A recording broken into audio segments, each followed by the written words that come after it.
Welcome into episode 494 of the Skate Podcast. I'm Brian DeFelice, joined by Bridget Prue and Scott McLaughlin. Bridget and Scott, I had mentioned last episode or the one before that Boston needed to win 2 of the next 3 games to close out October if they wanted their season to really be salvageable, coming off of a 6-game losing streak. And it got off to an ugly start, losing to Ottawa, but they did find a way to win the next 2 against the Islanders and the Sabres. So here we are. You enter November against the Hurricanes on Saturday, and they're 6-7, and we'll see what November brings for the Bruins.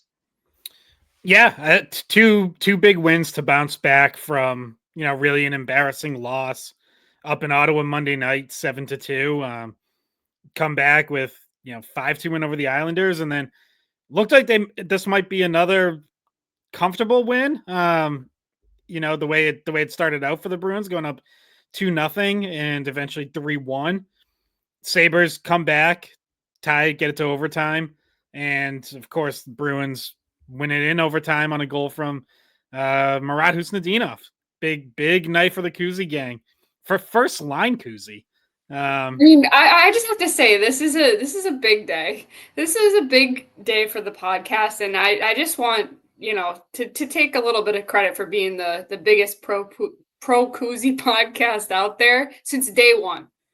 Because Brian was on this like immediately. He was like, "This Kuzi kid's kind of fast." Like, we can get into his answers after the game too. But it was funny. He's got a personality, by the way.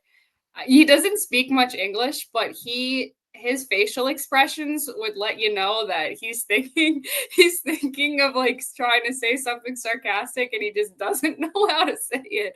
So yeah, I don't know. We really nailed this one, guys. First liner goes from a healthy scratch to playing next to David Pastrnak, and what could go wrong?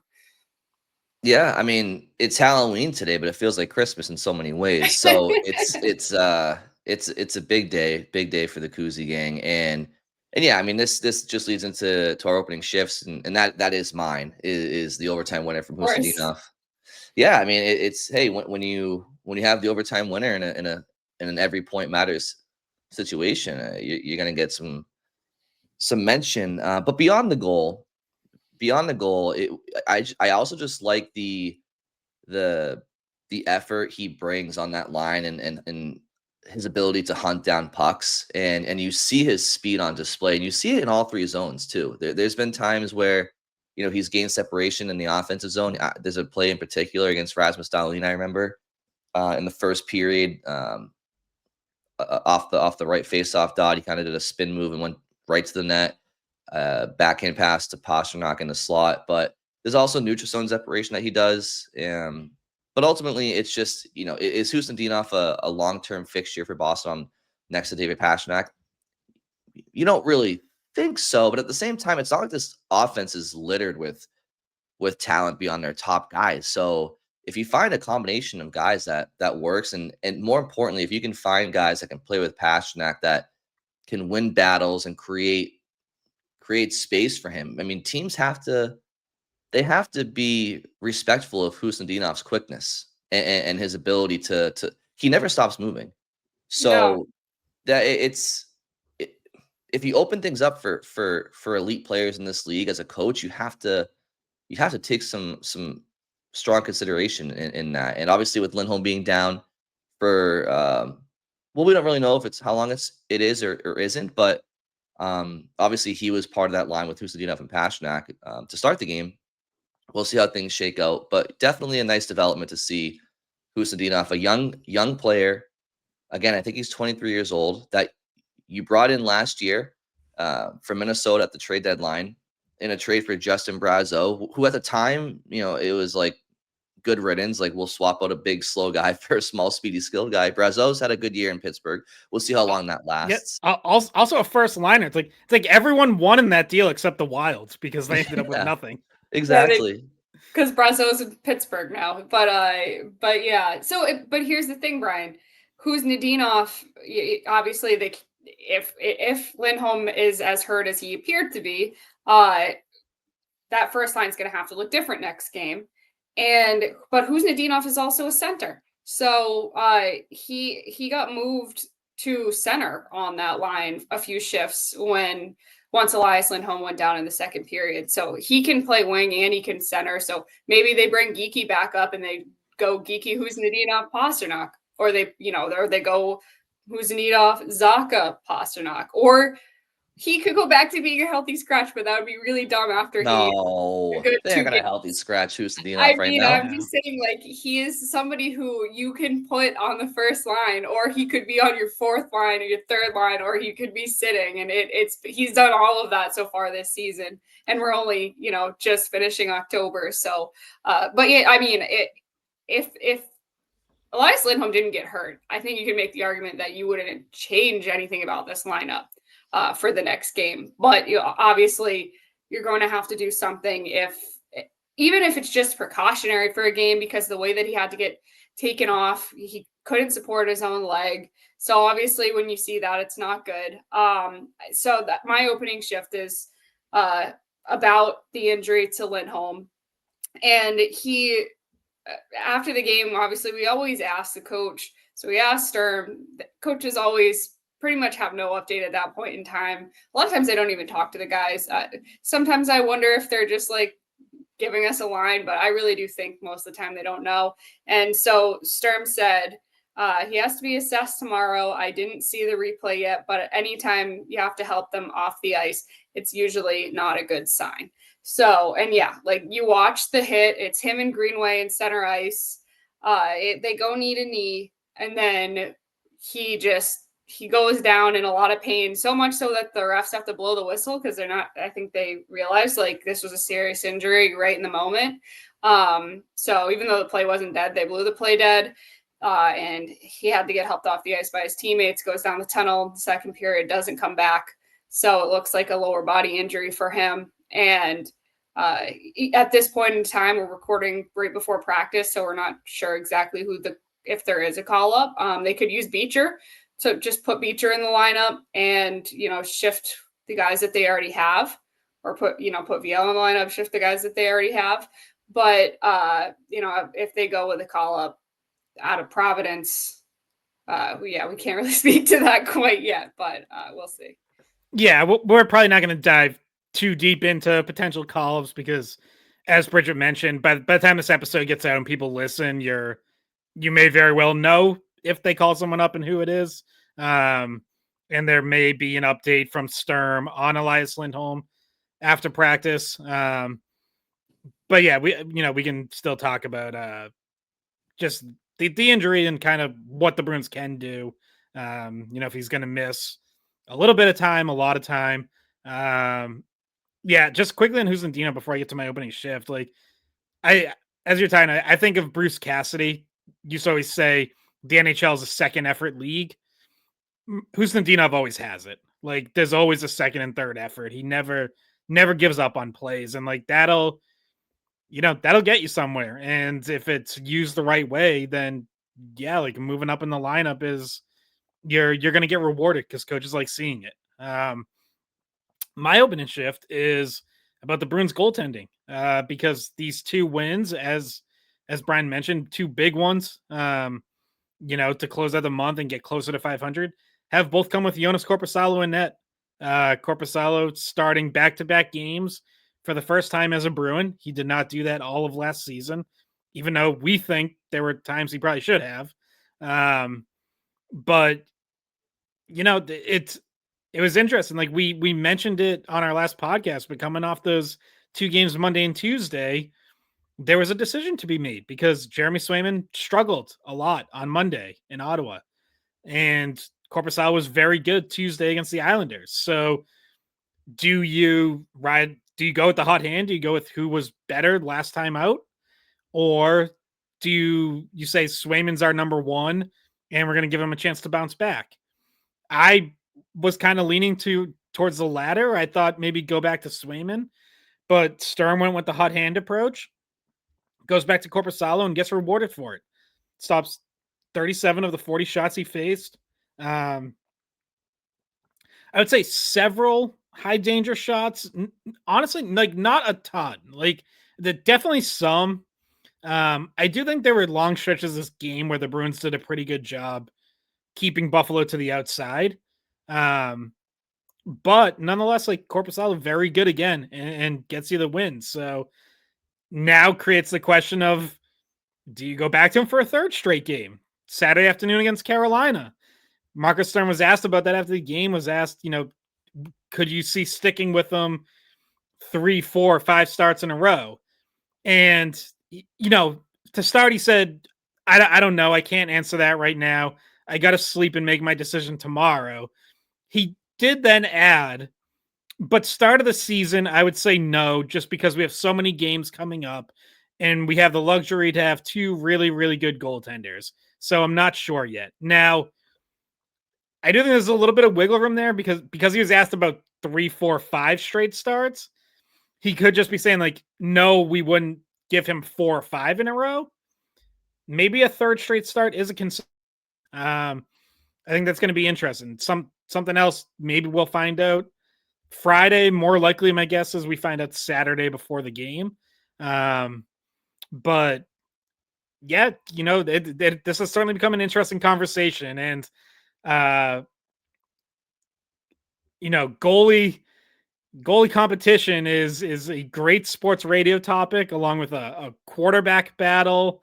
Like those are the positions that make for really easy debates and discussions on talk radio. So I think it's also an interesting discussion to have here. I mean, there haven't been many times where we've gotten into heated debates, arguments on this podcast, maybe a handful over the last 5 years. But I feel like half of them came from all that goalie platoon conversation back in the day with Swayman and Allmark. It was, do you alternate in the playoffs? Do you ride the hot hand? Do you allow a goalie to feel out most of a series? And but you know what? PTSD talking about that. The real biggest argument we had was over Gala versus Gallas. Yeah, that's true. That's probably true. Number 1, but number 2 was Allmark Swayman, who should play in the playoffs. Should they platoon in the playoffs? So yeah.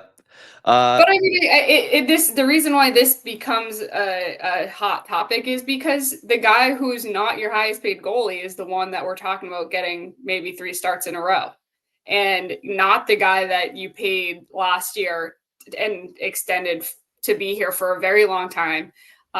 So that's why it is a little bit more controversial than any time we were talking about Allmark and Swayman splitting time, because both of those guys were playing really, really well. And it was almost like you couldn't go wrong there.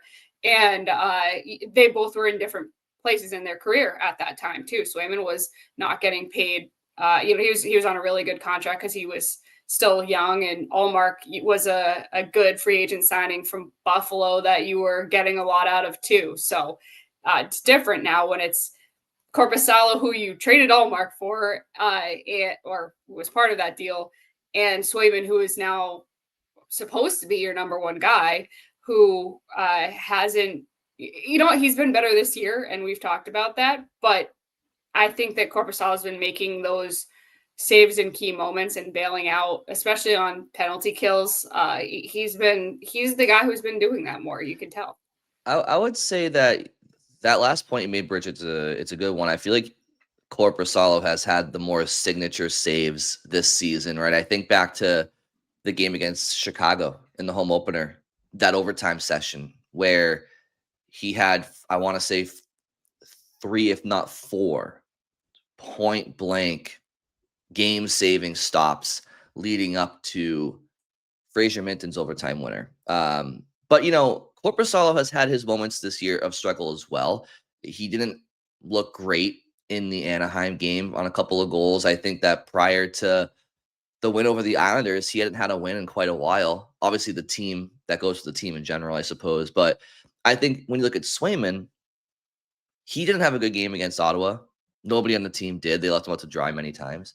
But the game before that was against Colorado, and he played well. And I do think Swayman's been good for the most part this year. I didn't like his game in Vegas. Didn't like his game. There was another one in there I didn't like his game against. But they've both played well for the most part. But the team in front of them has had a lot of letdowns. So it's. I feel like their goals against, their save percentage, it might not be as high as their caliber of play overall this should be this year, there's been a lot of breakdowns in front of them. I guess my point is Swayman should be the guy against Carolina. He's your guy. He's your number one goaltender. That's a game, that's a spot that player should be in. But at the same time, the question is, who gives you a better chance to win? Because 2 points are always important. If the answer is not him, right, then I guess you have to go with Korpisalo. I don't know who Sturm thinks that answer is right now. He might think it's Korpisalo. Brian, you talked about how this season, like one of the trends that has happened throughout this entire season has been the breakdowns. And it's like the goaltending that has to happen and the saves that have to happen after the breakdowns are the ones that Korpisalo is handling really well, right? Like he is covering up for mistakes that happen right in front of him. And he's just a little bit, his movements are quick to the pucks, and he's just reacting in real time to those mistakes really well. And he's what's covering the defenses, but a little bit more, I think, than Swayman. He's just not letting those defensive mistakes by other people end up in the back of the net. I mean, I think like some of the overtime or late in regulation saves stand out. Statistically, they're both below average in terms of high danger save percentage. So that I'd say like that doesn't really reflect in that. Like statistically, Korpisalo really hasn't been any better in that regard. In fact, statistically, they're like now almost identical across the board on the season. Whether you're looking at record, Swayman's 3-4, Korpisalo's 3-3, goals against average, save percentage, even like I said, like high danger save percentage is close. Goal save above expected. Swayman still has a little bit of an edge. He's plus 0.9 on the season. Korpisalo's minus 1.9. And didn't you say that was top 10 for Swayman in the league? He was top 10 before Monday. That game in Ottawa completely tanked all of his numbers. That will tank any goalies. He's now way down in the 30s. So, and Korpisalo's even lower than that. Well, and his save percentage took a massive dive after that too. Like, I mean, goals against, it all went. But I think it's fair though to put some of that on Swayman. Like he was not good as that game went on. Like honestly looked kind of uncompetitive on some goals. So, you can say like, the team took some dumb penalties in front of them and seemed to kind of roll over, but I thought it kind of looked like Swayman rolled over a bit too. So, if Sturm can easily spin it as I just went with the goalie, I think gives us the best chance to win. But like, I also think anytime your number one highest paid goalie doesn't get, sits on the bench 2 straight games, there is a message there. Like whether it's intentional or not, whether that's your main reason to do it or not, there's a clear message there. So, going to be very interesting to see how Swayman responds. I would say, I was looking at on Hockey Reference they have a couple of stats. One, quality starts, which is any start where you have a save percentage better than the league average. And then they also have, I think this is kind of a new stat for them called really bad starts. Very fancy name for a stat. But it's any start where you have a save percentage under 850. Swayman has been completely boom or bust. He has 4 quality starts, 3 really bad starts, nothing in between. Korpisalo has 2 quality starts, 2 really bad starts, and 2 in between. So, I think prior to Monday, I think Swayman was pretty clearly playing better than Korpisalo, but like those 2 games, Monday and Tuesday, really did flip things at least in the here and now. And then you add in Korpisalo's performance Thursday, and like, just for the time being, he's pulled ahead. I heard even just a little bit, listen to morning shows earlier before we started recording, like already speculation of like whether Korpisalo can run with the number 1 job, and like, are they going to trade Swayman? And I'm like, all right, we got to slow down a little bit on that. Like these things are very fluid. We can very much discuss whether Korpisalo should get a third straight start, but like, let's slow down on the like, give Korpisalo 55 starts. Like, all right, calm down. You know what aspect of this, though, is also interesting and should be talked about is why is this the first time since Korpisalo became a Bruin that he started back-to-back games? And the answer is probably it's a different coach, like two different coaching styles, because we saw Montgomery and we saw Sacco both defer to goalie Bob, and goalie Bob seemed to be like, okay, no, there's a number one, and it's Swayman, and we're going to keep him as the number one. And so it looked. Well, and I also think both of those coaches felt that way too. Like, I don't think it was just deferring to goalie Bob. I'm sure the obviously reason he has a say, but like, I think both those coaches also thought Swayman's our number one, and we have to keep going back to. Yeah, and maybe it's an old school versus new school thing, or maybe it's a those two guys they did at times throw Montgomery, I should say, did at times throw goalie Bob under the bus as if it wasn't like fully his decision. So that's why you mean like after like one of the biggest playoff collapses in NHL history? Yeah, that exactly. Which was when we were arguing about the platoon. Speaking of Monty, real quick, just to jump in here, St. Louis has lost 6 games in a row to start the year. I think they're 3-6-2.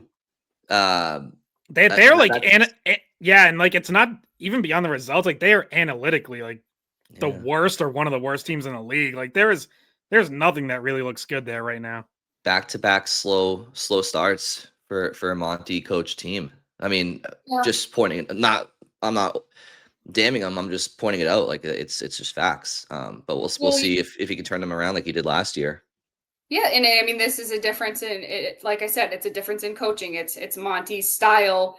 How does that compare to Sturm's style? And Sturm seems to, and he's done this with a regular roster too, because like Lorei has sat 2 games in a row, and in favor of guys who were not making as many mistakes like Aspero has since he came.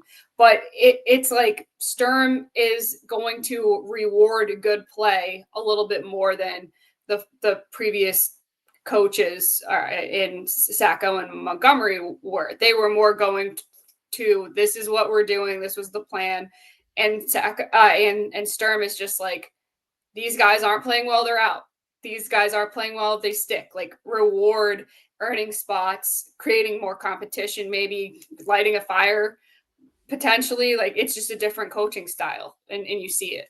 Earn your play time. I mean, that's exactly what you're describing, Bridget. Is Marco Sturm has made the message very clear that you need to earn your playing time, and that's not, to your point, whether it's Monty or most other coaches. I mean, sports are political. Like, there's a lot of politics that go on in professional sports, even all the way down to youth sports. Like, some players don't always just get scratched because their effort's not there, because they're not performing well enough. It happens, but it does seem like with Sturm that it's kind of the norm, where if someone's effort's not there, all right. Again, like, and they're not completely void of politics, right? Like, I don't think you're gonna see the top players get scratched much, because it just does hurt your chances that much more to win a game. Although you did see, did Monty scratch Pasternak? No, he benched him in the 3rd period. But anyway, yeah, it's a good precedent to set as a head coach. Like, you have to let your players know what's expected of them, and if not, then you're gonna sit for a few games. I mean, look at Johnny Beecher. Like, Johnny Beecher's a guy who, despite my critiques of him heading into the season and throughout training camp, the few times he's been in the lineup this year, I think he's been pretty good, but he's only played a couple of games. Like, he's been an extra forward. Jeffrey Vielle, I mean, he's done what's been expected of him in the few games he's played, but it's back to the 9th floor you go, right? So it's and Aspero, who Sturm said he thought he had a good training camp. Like, he's the call up on defense because he wants to reward the kind of training camp that he had and what he's been doing in Providence too. So it's like, these are guys that maybe weren't going to be somebody like Montgomery's first decision to call up. Because I think that you're skipping down the depth chart when you call up Aspro a little bit, but it's who he thought should get rewarded and who he thought played well in training camp and preseason. So you can look through the lineup and the changes that were made, and that's pretty much the determining factor in every decision that he's made so far in terms of where people are playing. Yeah, and like obviously he and Don Sweeney have to be aligned when it comes to call-ups and cuts. Like those are ultimately final decision is Sweeney. But yeah, I mean Aspro, as I mentioned before, like he was one of the final 8 defensemen left. He was the last cut on defense. So, and who's he playing over? Mason Lohrei, who gets scratched for a second game. Why? Because Sturm hasn't seen enough. So yeah, like there is being a new coach, like it is perfectly fair and reasonable to say, well, everyone kind of has something to prove. Like, you don't come in with favorites that, oh, I remember what this guy did for me last year or 2 years ago, or, I've gotten close to him off the ice. Like it's all new, Yeah, he had relationships with a couple of these guys, Victor Arvidsson, Tanner Jeannot, because they came through LA. But everyone else, it's like, oh, why do I have to start Jeremy Swayman 3 out of every 4? Like, I'm new here. If he doesn't show me that he deserves that, and Korpisalo does, I'm going to start Korpisalo. Mason Lohrei, oh, he's a promising young player, and you just gave him $3 million a year. Okay, well, if he's not playing well enough, I'm going to sit him. Like he hasn't proved to me that he's a $3.5 million player. So yeah, like it's good to set that as the culture right out of the gate. Whereas like with Montgomery last year, when it came time to bench Pastrnak for a period or yell at Brad Marchand on the bench, like we kind of identified this in real time, and it clearly ended up being true. It's like those felt like desperation moves of like, I don't have any other buttons to push. I gotta kind of go with the nuclear option. It's different when you're just starting and you're the new guy. Like you can set that tone right out of the gate. Let's switch gears here to Morgan Geekie. No, not now. Let's talk Morgan Geekie, because he did get the goal scoring started. For the 6th straight game, he has scored a goal for the Boston Bruins. He has 9 goals on the year, leads the Bruins. Pastrnak has 7 goals this year. I don't think anybody anticipated the Boston Bruins leading goal scorer to not be David Pastrnak this year. I think we all still fully expect that. But I mean, Geekie tied for the NHL lead.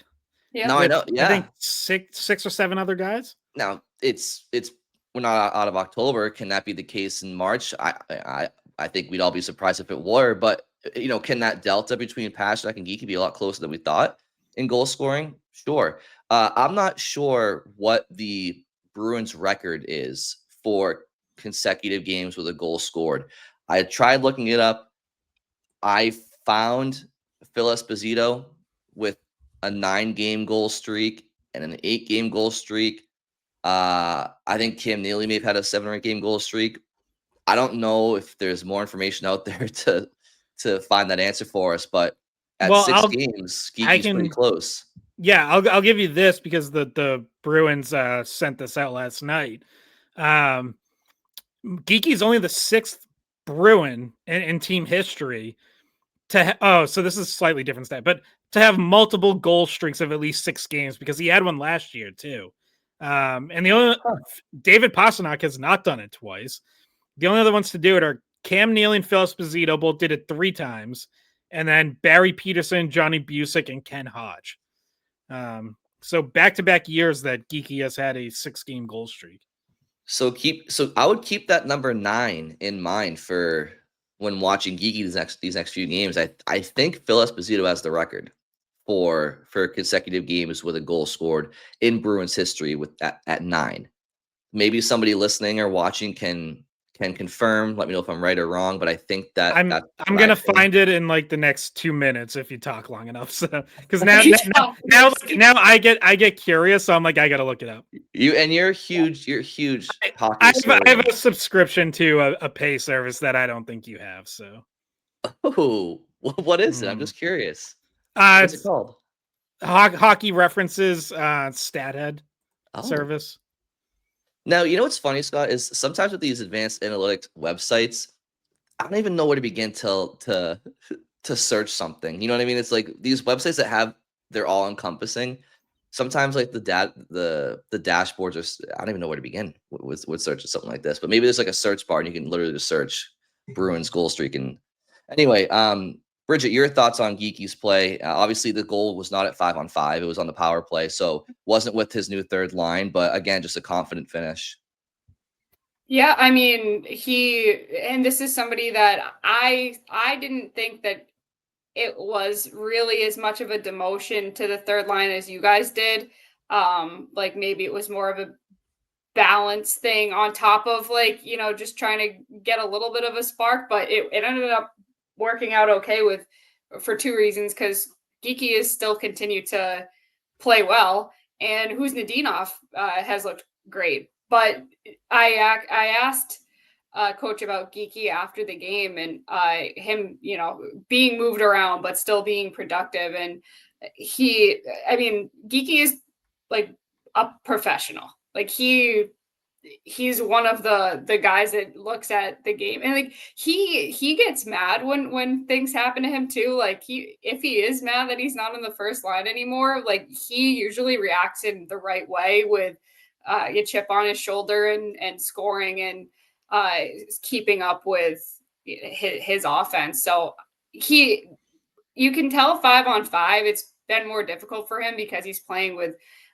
Mitten and Jeannot, and the playmaking doesn't happen at the same speed as it does when he's with David Pastrnak. And I think that Geekie is a really quick thinker and more in tune with that speed and those kind of plays that Pastrnak makes. But yeah, I mean, he's tied with Nathan McKinnon and a few other guys for first place in the league in goals scored so far. So I think the question we asked at the beginning of the season, and Scott wrote about this 2 days ago, about, can he surpass his career highs again? It seems like it's pretty obvious that he could be an over a 50 goal scorer this year.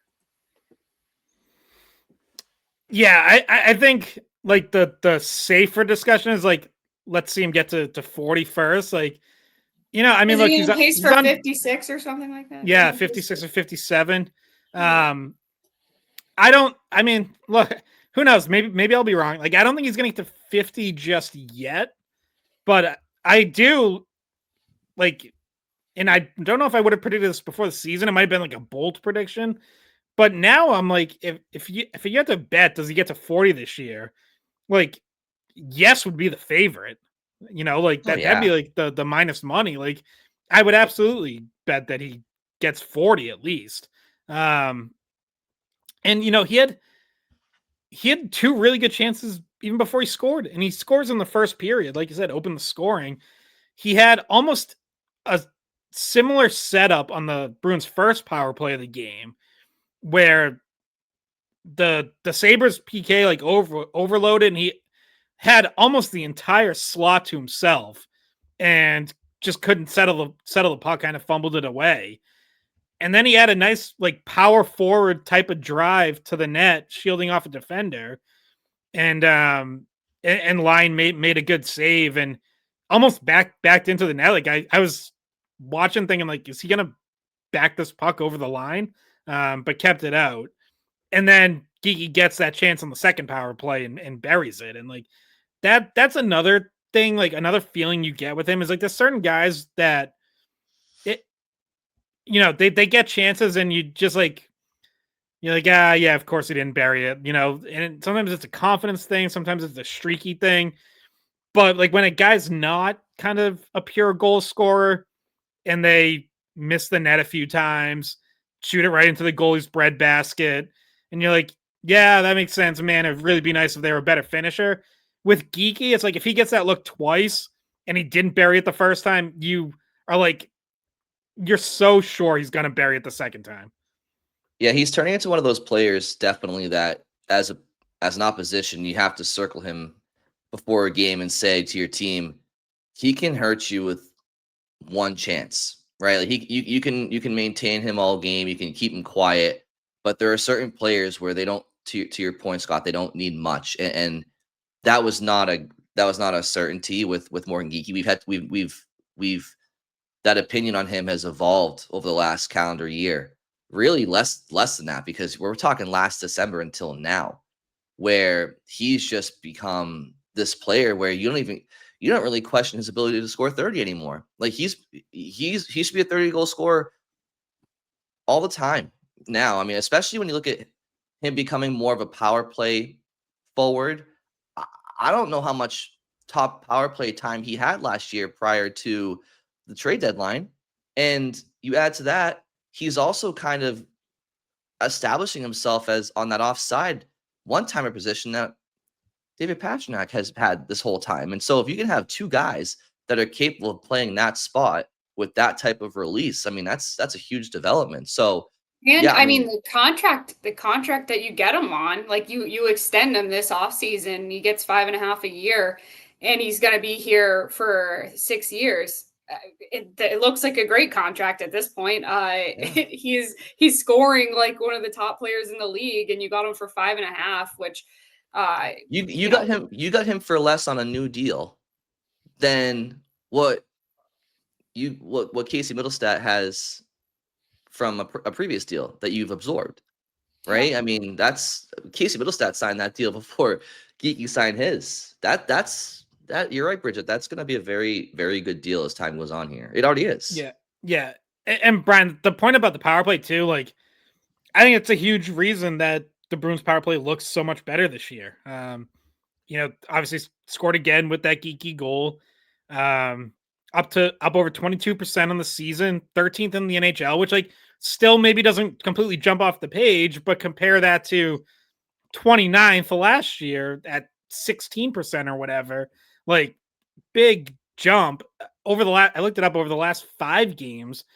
They're just under 30%. So it's even picked up recently. And I think that's a big reason why is that now you can put Geekie in that one-timer spot on the left side, and Pastrnak can go downhill on the right. Like we've said this before. I think he's now getting credit for it, but probably didn't get enough credit for it in past years. Like Pastrnak is just as good a playmaker as he is a goal scorer. He is a great passer. He has great vision. So like he can be just as dangerous over there with the puck on his forehand and the option to either shoot himself, which we know he has all these deceptive releases. Scores another 5-hole goal Thursday night, by the way. Or make that pass across to Geekie or to Elias Lindholm in the bumper, who has 4 power play goals this season. And now again, like we have to see what happens with Elias Lindholm. That is another area where you would miss him. You'd have to figure out something else on the power play because Lindholm has been very effective on the power play this year. But yeah, that's been a big change because I think in recent years, like when the Bruins power play went stale, one of the biggest problems was it was like so telegraphed that they were just trying to set up the Pastrnak one-timer.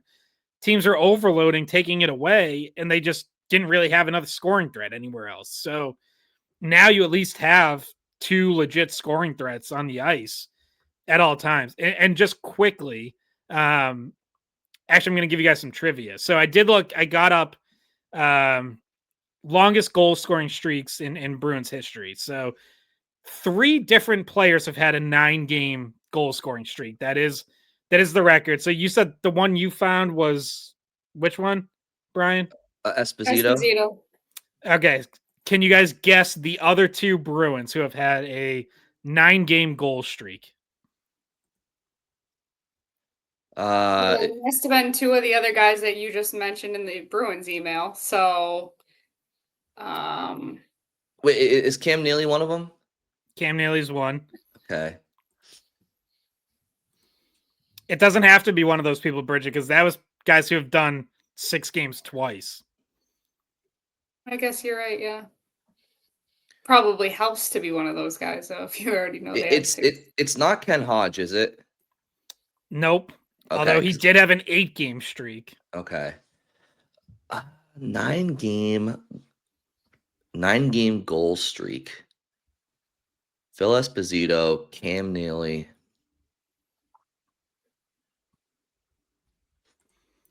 I would have been amazed if you guys got it. You gotta go way back. His number is in the rafters, but Dit Clapper. Okay. Wasn't gonna get that. Yeah. I'd have to pull up the in 1929. I don't know how you guys don't remember that. Almost 100 years ago. Yeah. Got to date back to the First World War to find that one.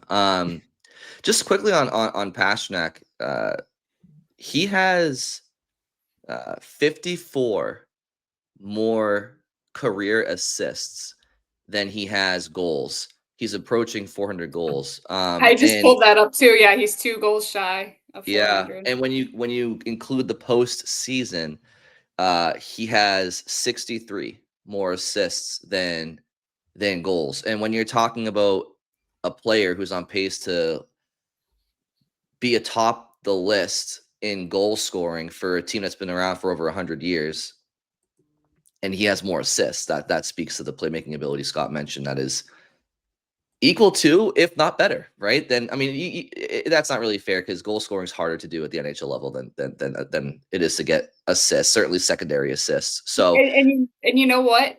Morgan Geekie right now has 9 goals and 2 assists. So it's like he's right now scoring mostly only goals and he hasn't assisted on as much. So he is now, which is just proof that he is now one of the go-to options where if he's open, you get him the puck and he's just going to shoot it. So what did he have for assists last year too? Because he was more goals and assists last year. Yeah, I think it was 33-24. That would be that would be a critique on Geekie's game if I had to mention one is, the goal scoring and that emerging is, I don't want to get greedy here. Don't get me wrong. But you would like to see maybe the playmaking tick up a little bit for Geekie if he's going to be a true first line guy, right? Well, but he does make great plays. It's just I think he's a good playmaker too. It's just that right now he's a guy that people are like, let's just get him the puck. He's hot. Ball don't lie, right? I mean, the numbers don't lie. look at his assists last year. It's just it's just a statistic that his goal scoring has been higher. So if he can increase the assists a little bit this year, he's in the Cy Young race right now. Which I mentioned that to Bridget last night. She had no idea what I was talking about. Brian, have you heard that? Oh, wait. Can I just pause you before people think I don't know what the Cy Young is? I don't want to get those comments. I do. Okay. I just didn't know why it applied to this hockey stat. I was like, what are you talking about? You know what? I will back you up on this one, Bridget. I also am unaware of the correlation. It's just guys who have a lot more goals than assists because it looks like a pitcher's record. So like Morgan Geekie's 9-2, 9 goals, 2 assists. The leader right now though is Kiefer Sherwood out in Vancouver. He's 9-0, 9 goals, 0 assists. Wow! What an arm he is. Okay, so that's Morgan Geekie. Any final thoughts on him before we move on? No, let's get to Kuzi. No, I don't think so. Let's get to Kuzi. I also want to talk about the defense too. I mean, I want to talk about the top pairing. I feel like I love Kuz. I feel like we gave him his time earlier. There's not as much to go. More. Okay, well, we'll put a pin. What do you got, Bridget? Yeah, Bridget, go. Okay, just some funny stuff. Like when he was talking after the game, his English is really I was told that he pretends to be worse at speaking English than what he appears to be. And I think he was messing with reporters at times yesterday when he was not understanding the questions, because Belle asked 2 different questions and he just blankly stared at her, but I think he was messing with her. But I guess one thing, if I can critique some of my media colleagues, for a guy who doesn't really fully grasp the language, yeah, you can't stretching the question out and giving him more to process is not going to help. You got to Well, ask yeah. short questions, direct Yes. and to the point. Yes. And so that was funny. I'm like looking at his face and he's just like, I don't know what to say right now. But then Zadorov also spoke to us after the game, and Sophia asked like, oh, he said he's been working on his English throughout the summer, and Zadorov said, no, he wasn't. he's like, I haven't seen any difference. So, but Zadorov also said that they've gotten pretty close. They don't speak Russian to each other in the locker room. I think he said that was a rule. Like you have to, I don't know.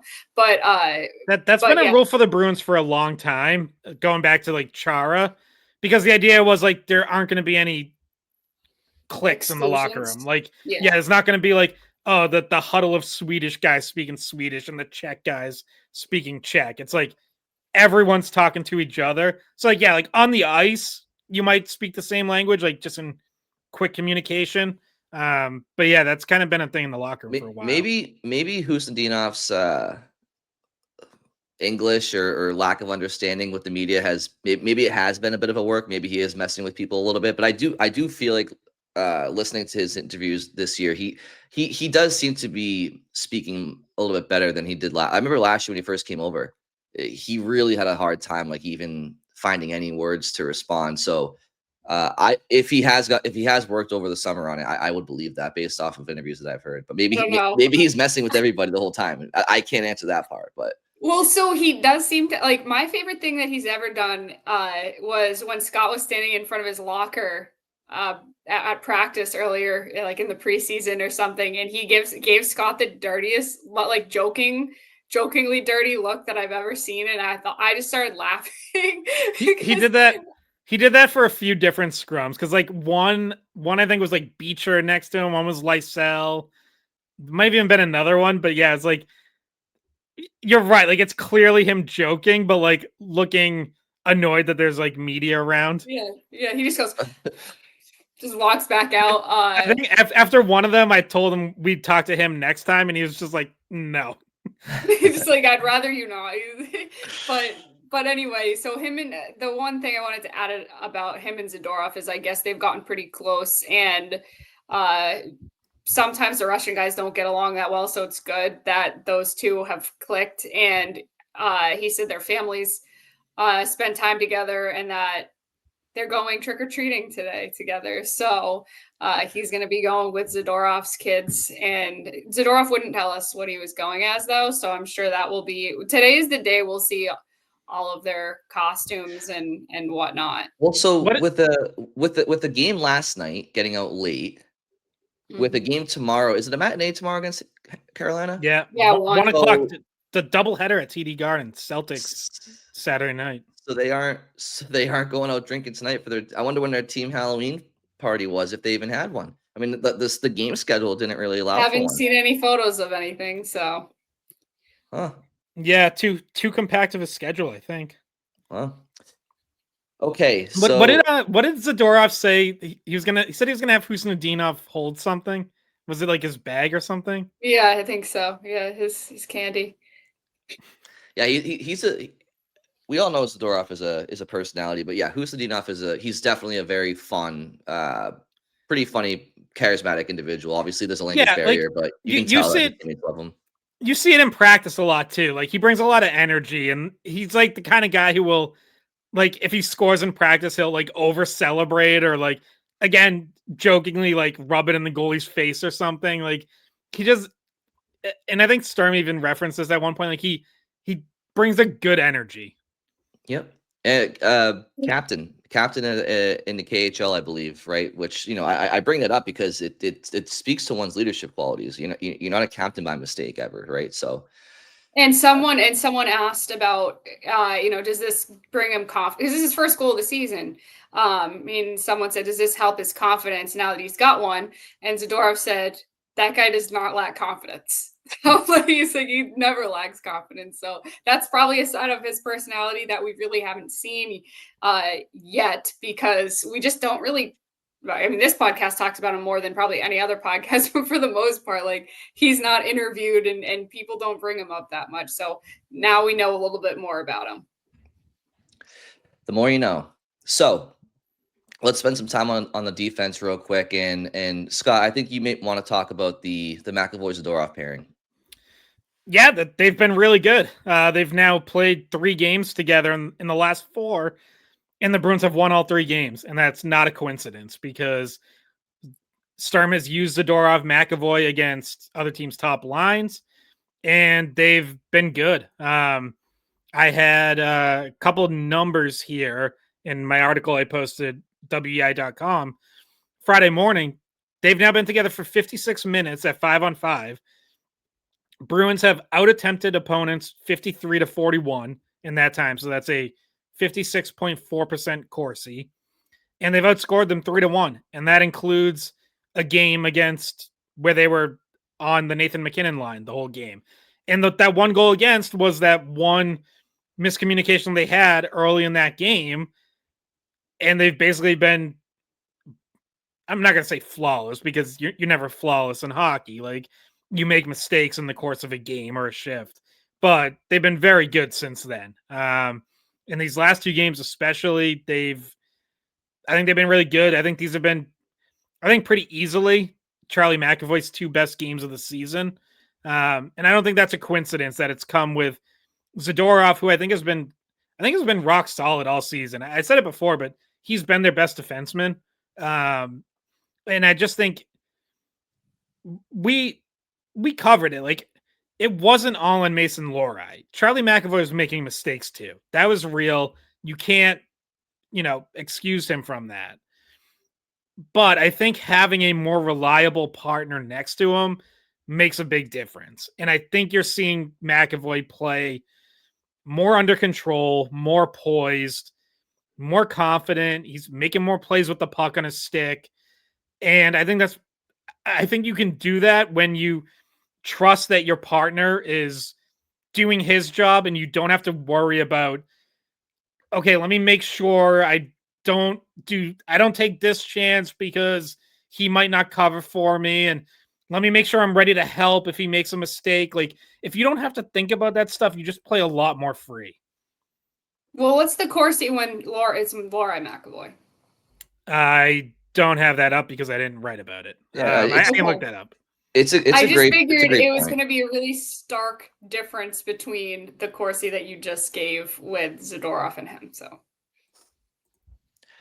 yeah, I mean, it's a great point you raised, Scott, about, like, yes, McAvoy was making mistakes as well, not all on Lohrei, but it does feel like the presence of Lohrei as his partner just led to a different mentality, I don't know. His game just wasn't what it should be because it's almost like he was trying to overcompensate for a inexperienced, lacking in defensive prowess D partner. And when you're focusing on your defense partner's game, you're not focusing on your game. And so you are prone to making mistakes yourself. So with Zadorov, it's just been way more steady Eddie for McAvoy. And he's been able to just rely on his D partner more without thinking about it and just play his game more. So hopefully that's something that is a benefit going forward. Bridget, any thoughts on that pairing in addition to just the reinsertion of Hampus Lindholm to this D core? I mean, let's be honest. McAvoy, Zadorov, that's great, but having Lindholm back there as well, we've talked about it. It's imperative for this team. Yeah, Andy's goes right back to the second power play unit, which still has 2 defensemen on it. It has Jokiharju on it as well. But no, you see the immediate difference. And also congrats to Hampus Lindholm. His fiance just had a baby girl yesterday. So he went to that in the morning and then played after. He didn't get the Brendan Carlo goal, new dad goal. He had a couple chances. He had a couple looks. But yeah, I mean, it's so noticeable when he's back. It's not a coincidence that the defense has better numbers when he's in, and because he just doesn't make those mistakes, right? Like, if you look back at some of the biggest defensive blunders of the season, or even extend it back to, because obviously Lindholm hasn't been in for most of the season, but like he's not making those kinds of mistakes. He just doesn't really have that. Like his game is more polished, I'll say, than someone like Mason Lohrei. Did we mention that Harris had surgery, by the way? That's another thing to talk about with the defense. Yeah. He's out what, 2 months? Yep, underwent surgery on a fractured ankle. He's been up in the press box. He's got one of those like scooters that he's getting around on. So he's around, but yeah, he's obviously going to miss some time. So a few things here from me before we log off, but because I did pull up Lohrei-McAvoy numbers. So Corsi was actually 49%, which is not terrible. Like you're just about even. The biggest difference, high danger chances per 60 minutes. So a rate stat. When it was Lohrei-McAvoy, 16 high danger chances against per 60 minutes. McAvoy and Zadorov, 6.4. That is a massive difference. On Lindholm, I think this also allows you to take Zadorov-McAvoy on the road. The reason they went away from it Monday in Ottawa was because Marco Sturm wanted his two best defensemen split up because they didn't control matchups. Now you have a second pairing you trust with Hampus Lindholm back. Very important. And I forget what my third point was. I know we got to log off soon, so it couldn't have been that important. Well, maybe it was this last question I'm gonna ask to you two and everybody listening and watching on YouTube. So please submit your answers if you have them. But 30 seconds or less here. Favorite Halloween candy and or movie? Go. Reese's. Yeah, it's always Reese's for me. That's been my favorite candy since I was a kid. And yes, the pumpkin ones are better than the regular ones, just like all the holiday ones are. It's pumpkin shaped ones or yes. Pumpkin. Okay. Yeah, no. I thought you meant flavored. No, I don't do the flavored Reese's. I don't even know if there is a pumpkin one. I don't care. I was going to vote you right off the show if you said that was you like pumpkin flavored Reese's, but yeah, Reese's in Take Fives. Take Fives are good. You guys like them refrigerated? I know people like them cold. The Reese's cold. Yeah. Yep. I'm a refrigerated guy. All right. How about a movie? So I don't know what my all-time favorite. Like the first Halloween is a classic. The first Scream I've been a huge fan of for a long time. Yeah. I will say a couple from this year that maybe not traditional horror, but I think certainly fit a Halloween theme. Sinners and Weapons, two of my favorite movies of the year, both at least horror adjacent, I would say, and can make a nice Friday night Halloween viewing. Ooh, all right. Well, there you go. So if you haven't seen those movies, give them a watch, and then, like I said, comment on your favorite candy and what is yours, Brian? What's your favorite movie? I've always liked Reese's, Kit Kat, Snickers, like Starburst. There's a lot. Milky Way. There's a lot. I can't. It's like picking your favorite kid. I really can't. But with that said, everybody have a wonderful Friday. Enjoy your Halloween with family, friends, bringing your kids out trick or treating or whatnot. And we'll talk to you on Monday. Hey guys, thanks for watching the Skate Podcast. If you want to see more of our videos, visit our playlist. Not in front of a screen? You can listen to us on Spotify, Apple Podcasts, or wherever you get your podcasts. Don't forget to follow us on social media. And if you enjoyed this video, please don't forget to give us a thumbs up, subscribe to our channel, and leave a comment.